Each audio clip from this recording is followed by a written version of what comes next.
ಬೆಳಗಾವಿ ಅಧಿವೇಶನದ ಕೊನೆ ದಿನವಾದ ಇವತ್ತು ದೊಡ್ಡ ಹೈಡ್ರಾಮಾಗೆ ಸುವರ್ಣಸೌಧ ಸಾಕ್ಷಿಯಾಗಿದೆ. ಒಂದೇ ಒಂದು ಮಾತು ಅಲ್ಲೋಲ ಕಲ್ಲೋಲ ಸೃಷ್ಟಿಸಿದೆ. ಹೌದು, ಬಿಜೆಪಿ ಎಂಎಲ್ಸಿ ಸಿಟಿ ರವಿ ಅವಾಚ್ಯ ಪದವನ್ನ ಬಳಸಿದ್ದಾರೆ ಅಂತ ಲಕ್ಷ್ಮೀ ಹೆಬ್ಬಾಳ್ಕರ್ ಮಾಡಿದ ಆರೋಪ ರಣಾಂಗಣಕ್ಕೆ ಕಾರಣ ಆಯಿತು. ಕೆಲವರು ಸುವರ್ಣಸೌಧಕ್ಕೆ ನುಗ್ಗಿ ದಾಂಧಲೆ ಮಾಡಿದ್ರು. ಕೊನೆಗೂ ಸಿಟಿ ರವಿ ಅವರ ಬಂಧನವೂ ಕೂಡ ಆಗೋಯ್ತು.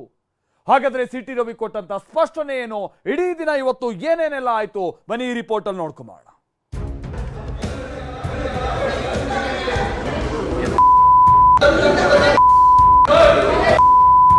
ಬಹಳ ಕೆಟ್ಟ ಪದ ಬಳಸಿದ್ದಾರೆ.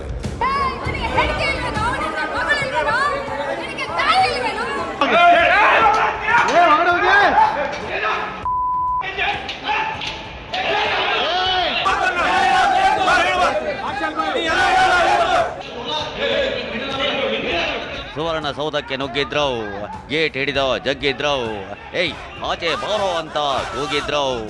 ಸದನದ ಒಳಗೋ ಕದನ, ಸದನದ ಹೊರಗೋ ಯುದ್ಧ. ಇಷ್ಟಕ್ಕೆಲ್ಲ ಕಾರಣವಾಗಿದ್ದು BJP MLC C T Ravi Lakshmi ಹೆಬ್ಬಾಳ್ಕರ್ಗೆ ಅವಾಚ್ಯ ಶಬ್ದದಿಂದ ನಿಂದಿಸಿದ್ದಾರೆಂಬ ಆರೋಪ.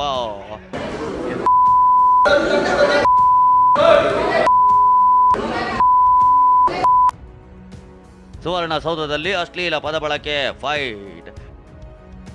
ಸಿಟಿ ರವಿ ವಿರುದ್ಧ ಅಶ್ಲೀಲ ಪದ ಬಳಕೆ ಆರೋಪ. ಅವಾಚ್ಯ ಪದ ಧರಣಿ, ಆಕ್ರೋಶ, ಸಿಟಿ ರವಿ ಬಂಧನ. ಚಳಿಗಾಲದ ಅಧಿವೇಶನದ ಕೊನೆಯ ದಿನವಾದ ಇಂದು ಅಶ್ಲೀಲ ಪದ ಬಳಕೆ ಆರೋಪದ ಕದನಕ್ಕೆ ವೇದಿಕೆಯಾಗಿತ್ತು. ಅಷ್ಟಕ್ಕೂ ಆಗಿದ್ದೇನೆಂದ್ರೆ, ಅಂಬೇಡ್ಕರ್ ಕುರಿತು ಕೇಂದ್ರ ಸಚಿವ ಅಮಿತ್ ಶಾ ನೀಡಿದ್ದ ಹೇಳಿಕೆ ವಿಧಾನಸಭೆ ವಿಧಾನ ಪರಿಷತ್ನಲ್ಲೂ ಕಿಡಿ ಹೊತ್ತಿಸಿತ್ತು. ಬಿಜೆಪಿ ಕಾಂಗ್ರೆಸ್ ಸದಸ್ಯರು ಅಂಬೇಡ್ಕರ್ ಫೋಟೋ ಹಿಡಿದು ಧರಣಿ ನಡೆಸಿದ್ರು. ಇದೇ ಹೋರಾಟ ಪರಿಷತ್ನಲ್ಲಿ ಮತ್ತೊಂದು ಮಗ್ಗಲು ಹೊರಳಿತ್ತು. ಅದೇನೆಂದ್ರೆ, ಧರಣಿ ವೇಳೆ ಸಿಟಿ ರವಿ ತಮ್ಮ ವಿರುದ್ಧ ಅವಾಚ್ಯ ಪದ ಬಳಸಿದ್ರು ಅಂತ ಸಚಿವೆ ಲಕ್ಷ್ಮೀ ಹೆಬ್ಬಾಳ್ಕರ್ ಆರೋಪಿಸಿದ್ರು. ಇದು ದೊಡ್ಡ ವಾಗ್ಯುದ್ಧಕ್ಕೆ ಕಾರಣವಾಯಿತು.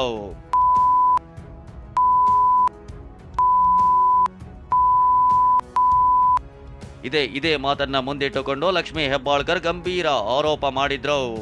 ಸಿಟಿ ರವಿ 10 ಬಾರಿ ಅಶ್ಲೀಲ ಪದ ಬಳಸಿದ್ದಾರೆ ಅಂದ್ರು. ಕಾಂಗ್ರೆಸ್ ನಾಯಕರ ಸಮ್ಮುಖದಲ್ಲಿ ಸಭಾಪತಿಗಳಿಗೆ ದೂರು ನೀಡಿದ್ರು.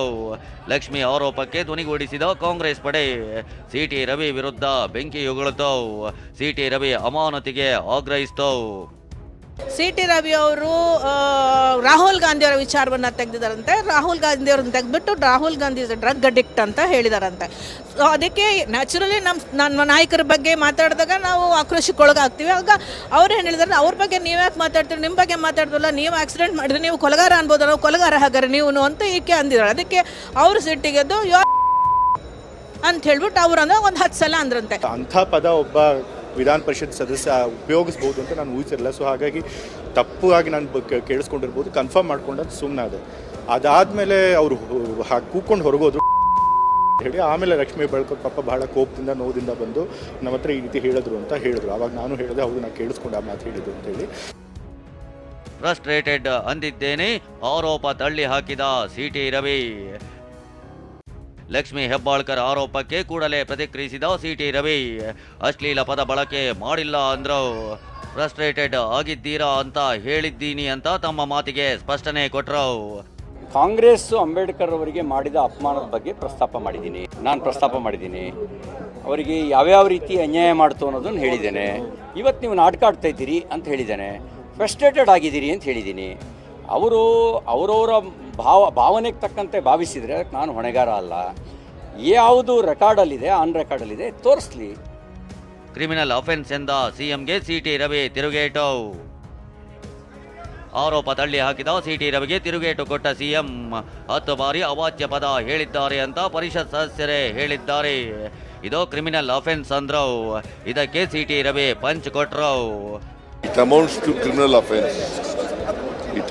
criminal offense. ಅವರು ಲಕ್ಷ್ಮೀ ಹೆಬ್ಬಾಳ್ಕರ್ ಅವರು ಕಂಪ್ಲೇಂಟ್ ಕೊಟ್ಟಿದ್ದಾರೆ. ರವಿ ಅವರು, ಸಿಟಿ ರವಿ ಬಹಳ ಕೆಟ್ಟ ಪದ ಮಾಡಿಸಿದ್ದಾರೆ. ಅದು ಕ್ರಿಮಿನಲ್ ಅಫೆನ್ಸ್ ಆಗಿರ್ತದೆ. ಅದರಿಂದ ಭಾಳ ನೊಂದ್ಕೊಂಡಿದ್ದಾಳೆ ನಮ್ಮ ಲಕ್ಷ್ಮೀ ಹೆಬ್ಬಾಳ್ಕರ್ ಅವರು, ಮಂತ್ರಿ. ಮಾನ್ಯ ಮುಖ್ಯಮಂತ್ರಿಗಳಷ್ಟು ನಾನು ಕಾನೂನು ತಜ್ಞ ಅಲ್ಲ. ಈಗೇನಿದೆ, ಈಗ ನಿಮ್ಗೆ ಆಡಿಯೋ ವಿಡಿಯೋ ವಿಜುವಲ್ಸ್ ಇರಬೇಕು, ಚೆಕ್ ಮಾಡಿದಾಗ ಗೊತ್ತಾಗುತ್ತೆ. ಯಾವುದು ಕ್ರಿಮಿನಲ್ ಅಫೆನ್ಸ್ ಅಂತ ಅವರಷ್ಟು ಚೆನ್ನಾಗಿ ನನಗೆ ಗೊತ್ತಿರೋ ಸಂಗತಿ ಅಲ್ಲ. ನಿನಗೆ ತಾಯಿ ಇಲ್ವನೋ ಹೆಂಡತಿ ಇಲ್ವೇನೋ ಅಂತ ಲಕ್ಷ್ಮೀ ಹೆಬ್ಬಾಳ್ಕರ್ ಕಿಡಿ. ಇಷ್ಟೆಲ್ಲ ಜಟಾಪಟಿ ನಡೆದು ಮುಗಿಯಿತು ಎನ್ನುವಷ್ಟರಲ್ಲಿ ಸಂಜೆ ಮತ್ತೆ ಕಲಾಪ ಆರಂಭವಾಯಿತು. ಈ ವೇಳೆ ಸದನದೊಳಗೆ ಸಿಟಿ ರವಿ ವಿರುದ್ಧ ಗುಡುಗಿದ ಸಚಿವೆ, ನಿನಗೆ ತಾಯಿ ಇಲ್ವಾ ಪತ್ನಿ ಇಲ್ವಾ ಅಂತ ಏರು ಧ್ವನಿಯಲ್ಲೇ ಸಿಟಿ ರವಿ ಅವರನ್ನ ಕ್ಲಾಸ್ ತೆಗೆದುಕೊಂಡಿದ್ರು.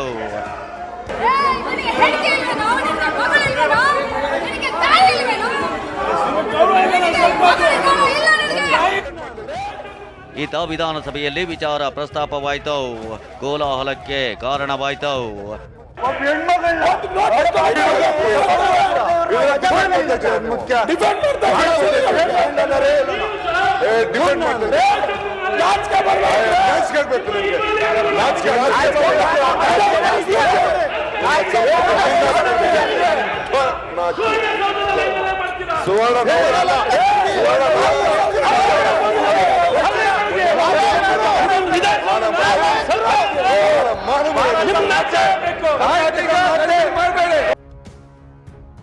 ಸಿಟಿ ರವಿ ಕಾರ್ಗೆ ಮುತ್ತಿಗೆ ಯತ್ನ, ಸುವರ್ಣ ಸೌಧಕ್ಕೆ ನುಗ್ಗಿ ಆಕ್ರೋಶ.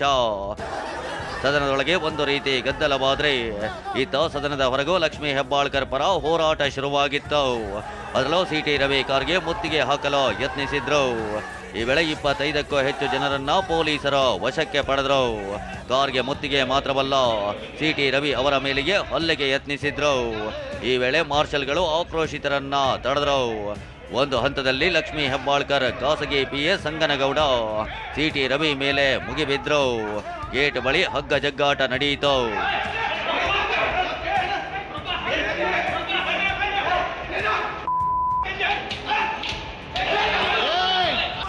ಗೂಂಡಾಗಳನ್ನ ಕಳಿಸಿ ಕೊಲೆ ಬೆದರಿಕೆ ಹಾಕಿದ್ದಾರೆ ಅಂತ ರವಿ ಗುಡುಗಿದ್ರು. ಆದ್ರೆ ಬಿಜೆಪಿಯವರು ಭಾರತಾಂಬೆಗೆ ಅವಮಾನ ಮಾಡಿದ್ದಾರೆ ಅಂತ DK ಶಿವಕುಮಾರ್ ತಿರುಗೇಟು ಕೊಟ್ರು. ವಿಧಾನಸಭೆ ಮೊಗಸಾಲೆಯಿಂದ ವಿಧಾನ ಪರಿಷತ್ತಿನ ಮೊಗಸಾಲೆಗೆ ಹೋಗ್ತಿರೋ ಸಂದರ್ಭದಲ್ಲಿ ನನ್ನ ಮೇಲೆ ಅಟ್ಯಾಕ್ ಮಾಡುವ ಪ್ರಯತ್ನ ನಡೆದಿದೆ. ಲಕ್ಷ್ಮೀ ಹೆಬ್ಬಾಳ್ಕರ್ ಅವರ ಹೆಸರು ಹೇಳ್ಕೊಂಡು ಕೊಲೆ ಮಾಡ್ತೀವಿ ಅಂತ ಹೇಳಿ ಬೆದರಿಕೆ ಹಾಕಿದ್ದಾರೆ.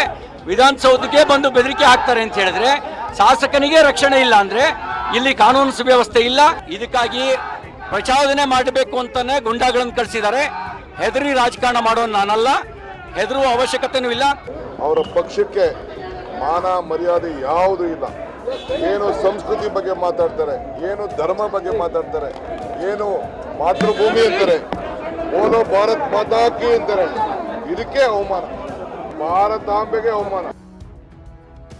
ಸಿಟಿ ರವಿ ಬಂಧನ, ಸುವರ್ಣ ಸೌಧದ ಮುಂಭಾಗ ಬಿಜೆಪಿ ಧರಣಿ. ಇತ್ತ ಸುವರ್ಣ ಸೌಧದ ಮುಂಭಾಗ ಬಿಜೆಪಿ ನಾಯಕರು ಧರಣಿ ನಡೆಸಿದ್ರು. ಕಾಂಗ್ರೆಸ್ ನಾಯಕರು ಸುಳ್ಳು ಆರೋಪ ಮಾಡ್ತಿದ್ದಾರೆ ಅಂತ ಗುಡುಗಿದ್ರು. ಸಿಟಿ ರವಿ ವಿರುದ್ಧ ಹಿರೇಬಾಗೇವಾಡಿ ಠಾಣೆಯಲ್ಲಿ ಲೈಂಗಿಕ ಕಿರುಕುಳ, ಮಹಿಳೆ ಇಚ್ಛೆ ವಿರುದ್ಧ ಅಶ್ಲೀಲತೆ ತೋರೋದು ಸೇರಿದಂತೆ ವಿವಿಧ ಆರೋಪದಡಿ ಕೇಸ್ ದಾಖಲಾಗಿದೆ. ಕಲಾಪ ಮುಗಿದ ನಂತರ ಧರಣಿ ಮುಗಿಸಿ ಹೊರಬಂದ ಸಿಟಿ ರವಿಯವರನ್ನ ಹಿರೇಬಾಗೇವಾಡಿ ಪೊಲೀಸರು ಬಂಧಿಸಿದ್ರು. ರಾಜ್ಯದ ಹಲವೆಡೆಯೂ ಸಿಟಿ ರವಿ ವಿರುದ್ಧ ಆಕ್ರೋಶ ವ್ಯಕ್ತವಾಗಿದೆ. ಒಟ್ಟಾರೆ ಸಿಟಿ ರವಿ ಆಡಿದ್ದಾರೆ ಎನ್ನಲಾದ ಮಾತು ಬೆಳಗಾವಿಯಲ್ಲಿ ಬೆಂಕಿ ಎಬ್ಬಿಸಿತ್ತು. ಅವಾಚ್ಯ ಪದ, ವಾಕ್ಸಮರ, ಧರಣಿ, ತಳ್ಳಾಟ, ನೂಕಾಟ, ಕೊನೆಗೆ ಸಿಟಿ ರವಿ ಬಂಧನದವರೆಗೂ ದೊಡ್ಡ ಹೈಡ್ರಾಮಾಗೆ ಸುವರ್ಣಸೌಧ ಸಾಕ್ಷಿಯಾಯಿತು. Bureau report, TV9.